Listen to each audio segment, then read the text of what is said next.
Hi guys, Ancient Warrior. Welcome back to Prepping USA. If you like what you hear here, please hit the red subscribe button and also hit the bell icon so that you'll be notified when I put out new videos. I got a question for you. Are you being a fearmonger, or are you being the purveyor of peace? I'm asking this question for a reason. A friend of mine sent me an article about 15 of those so-called Hollywood elites.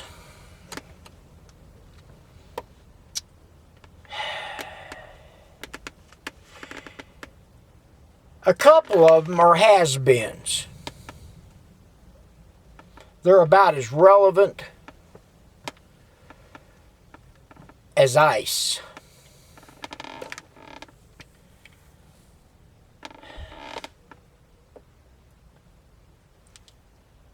All they're doing with all these comments about coronavirus, and they're trying to get fear into people. They're trying to scare the hell out of people. And I find this despicable. Now, these are the very same people who complain about some of the things that Donald Trump has said. But they're doing it from a moral high ground.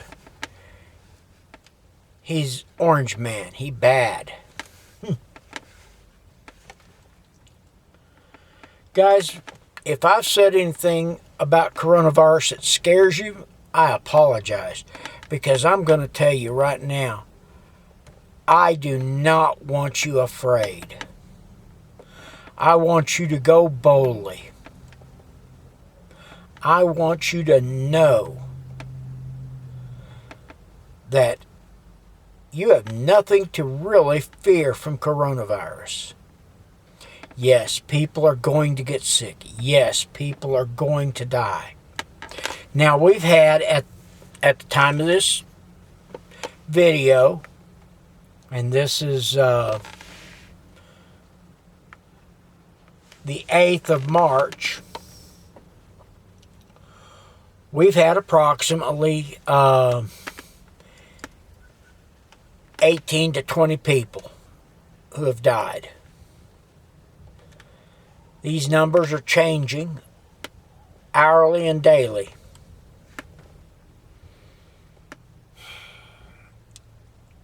Guys, they announced yesterday that due to influenza, 20,000 people this year have already died from the flu. 3 months in, 20,000, that's a lot of people. But nobody's talking about that. 136 of them were children. Guys, my problem is yes, it's important. Yes, coronavirus is dangerous. But a lot of this is much to do about nothing. The numbers are staying low. Now, we start getting up there to 500,000 people sick and hundreds of thousands dying, then we better start looking at this a different way. But I'm going to take the CDC's lead on this and say, wash your hands for 20 seconds. Actually, I tell people to wash their hands for 30 seconds with good, hot, or warm, as hot as you can stand it, water. Then grab some hand sanitizer.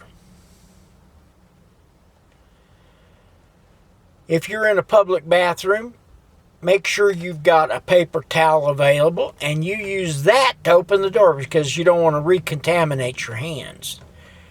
Because you know as well as I do, not everybody's washing their hands when they leave that bathroom. Excuse me. I'm still fighting the cold.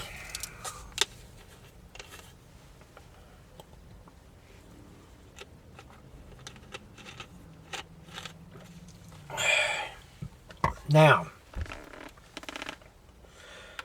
past that, keep bleach in the house. Wipe down hard surfaces. Keep Lysol in the house. Spray down cloth areas. You know, use the Lysol the way you need to. We come in after a day out. Mother and I come in after a day out. I've got a can of Lysol by the front door nowadays. I take both of our shoes, turn them upside down, and spray the soles.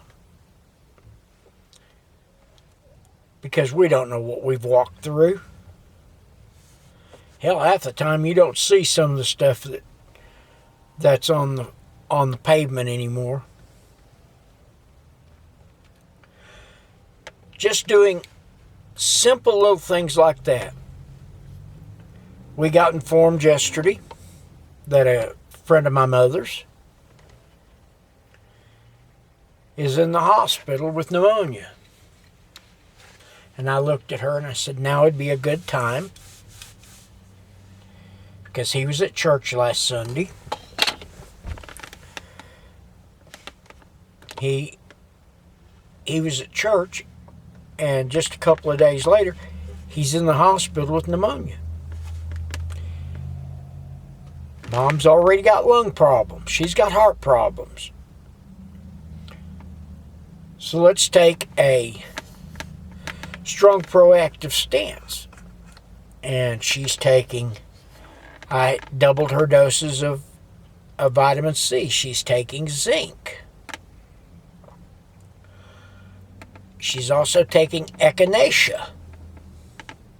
She's also taking aloe vera in the pill form. Now, guys, I know some of you are going to start laughing and say, it's just crazy. My mother's 83 years old. I'd like her to see 84. I'd like her to see 104.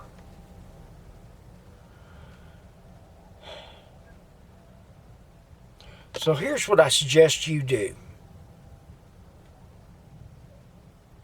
Try to downplay it as much as you can. You know, the maddest I got last night at the news, and I turned it off, was national news talking about how many people have coronavirus and how there's a ship off the coast of San Francisco with 21 people testing positive, and we don't have enough test kits. You know, in all the years, I remember the SARS and the N1, H1N1 or whatever it was, the bird flu, the swine flu. You know, I remember all these things. And you know what? I don't remember having the media jumping up and down so much about test kits and stuff like that.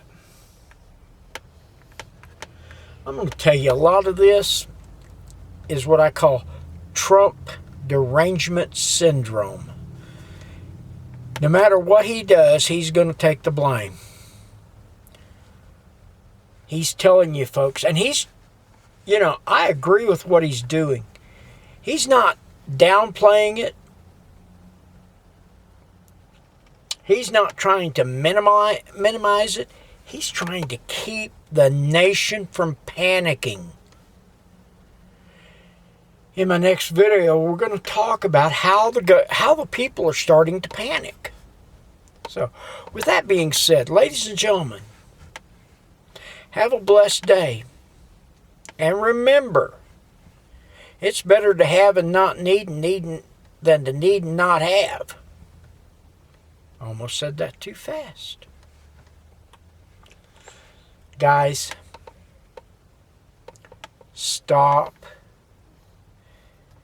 Hug your kids or your wife or your girlfriend or both of them or your boyfriend, whatever it is you're doing. Let them know how much you love them.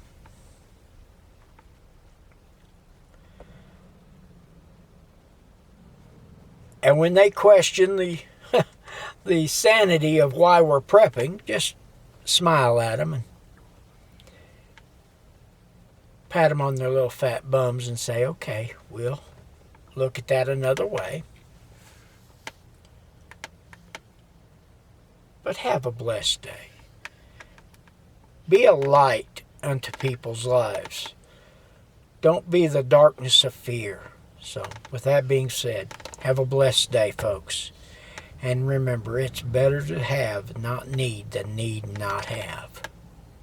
I'm the Ancient Warrior, and I'm out.